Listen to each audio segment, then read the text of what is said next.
there, my name is Caitlin Bandy and this is my channel BandysBooks. Today we're back with a segment that I started last month for the first time, and that is where I let a friend pick out 3 books for me. I have no say in what books they pick, can't tell them what genres. The only rules that there are to follow is just no middle books from a series and just check to make sure I haven't already read the book.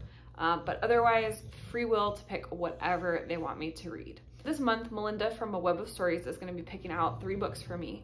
I was introduced to her on Booktube a couple months back, and I am so happy that I found her. I love Melinda. She seems like such a lovely person.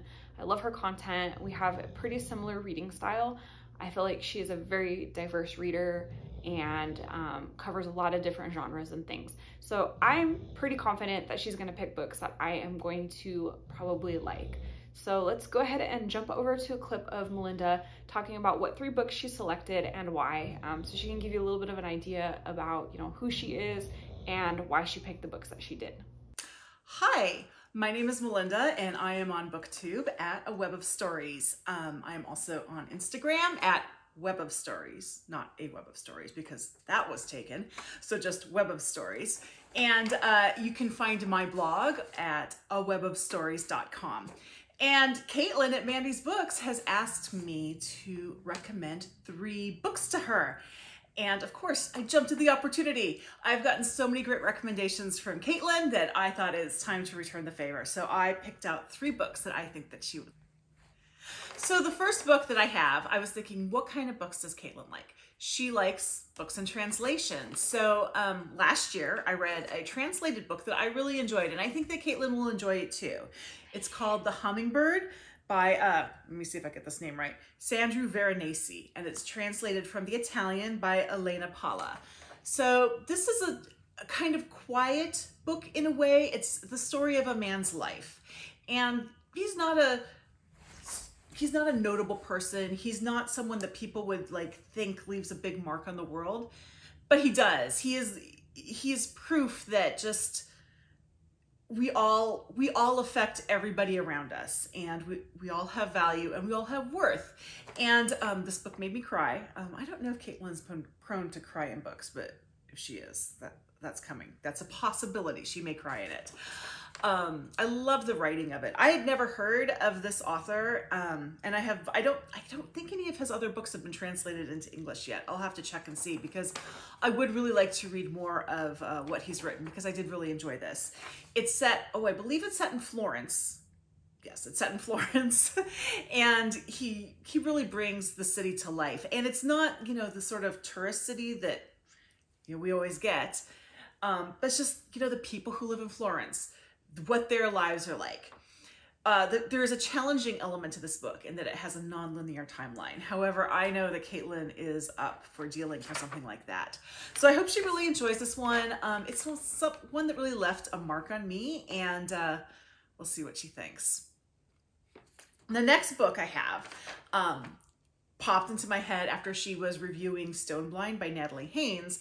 And I had even included this book in a comment to her, and she said that, she was interested in reading it. So I am pushing it up her TBR. And this is another mythology retelling, except it's not a Greek mythology retelling. It is The Witch's Heart by Genevieve Gornichek. And this book is a retelling of Norse mythology, and it's about Agraboda, at least I think that's how you say her name, and she is the wife of Loki and the mother of monsters.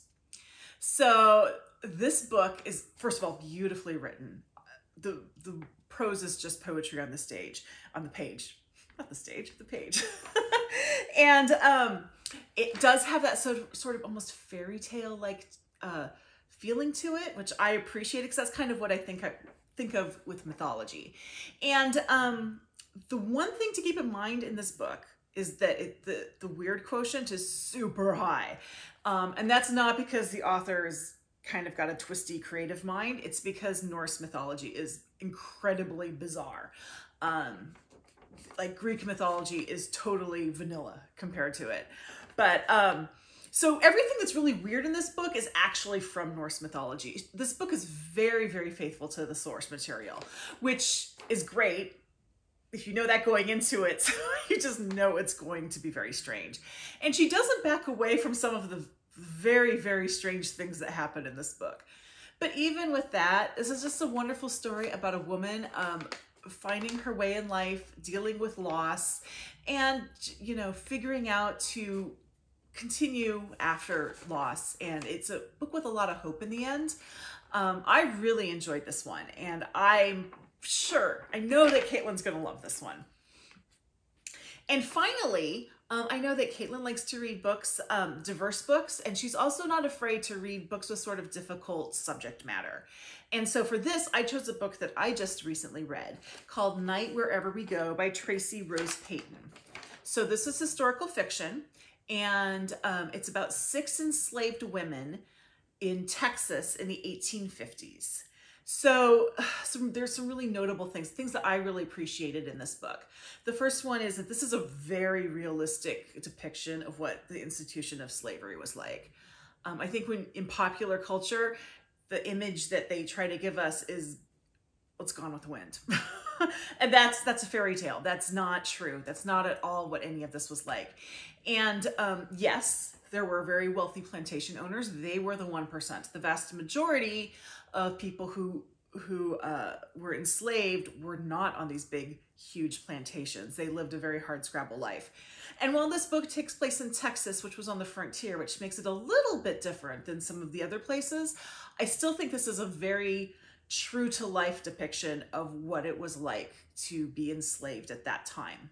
So the basis of this is there's these 6 enslaved women who their owner, who's a not very good farmer and not a very good person, not only has them to be workers on his, I think he's trying to go, he grows different things, but mostly cotton. He doesn't just want them for labor.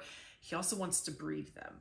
And the women come up with a way to rebel against this. It's a book that you kind of feel like it's a slice of life book when you go on, but when you finish it, you realize that there was a pretty strong plot all the way through it.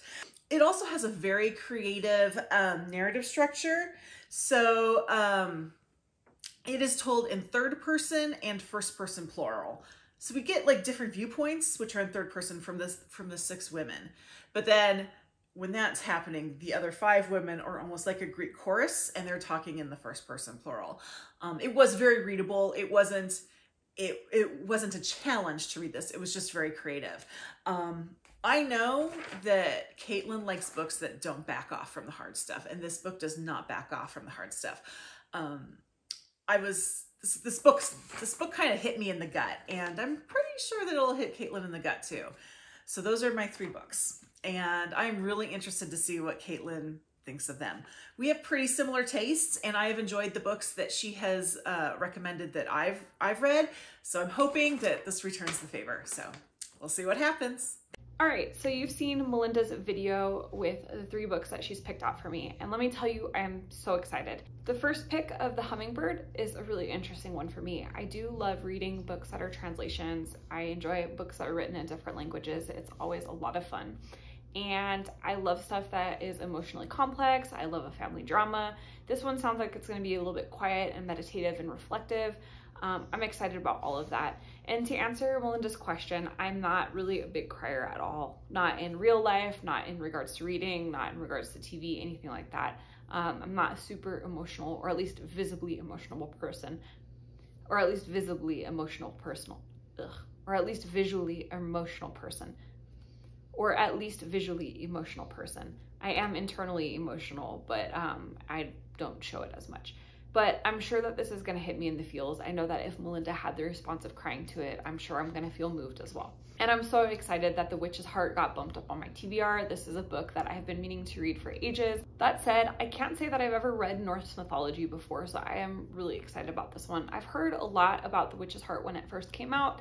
I heard a lot of good reviews. I saw it all over Bookstagram and Booktube. So I am excited to finally have the motivation to dive into this one. I think this will probably be the first book on the list that I tackle.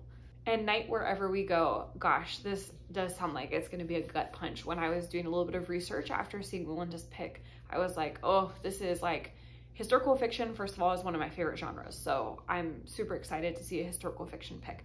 But this is also about some very important history, and I'm a big fan of remembering the atrocities that have happened in the world via books and via history. I know that it's difficult to read about these subjects and these topics and not always the most enjoyable thing, but I think it's super important for us to not forget the horrific past that we have worldwide, not just like here in the United States, but around the world. I think that in order for history not to repeat itself, it's important that we all be informed and aware. And so I am very interested in this book and this particular pick. It definitely sounds like it's going to be a brutal book, a heartbreaker. I think I'm going to be thinking about this one for a long time after, I'm sure, just based on the subject that it's about.